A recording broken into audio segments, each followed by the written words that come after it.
একটা আলু নিয়ে তখন থেকে ঘুটে যাচ্ছে। দে তো। আরে কি করছিস? চুপ। খাস না বলছি।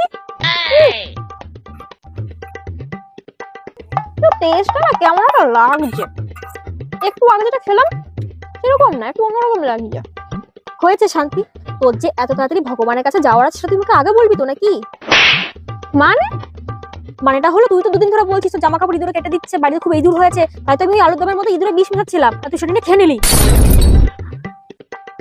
দিদি, এবার আমি কি করবো? এখন আর কি, এখন আর কিছু করা যাবে না, এখন ভগবানের কাছে যাওয়া ছাড়া আর কিচ্ছু করার নেই। তোর জন্য আমি ভগবানের কাছে প্রার্থনা করি, আমাকে হসপিটালে নিয়ে চল।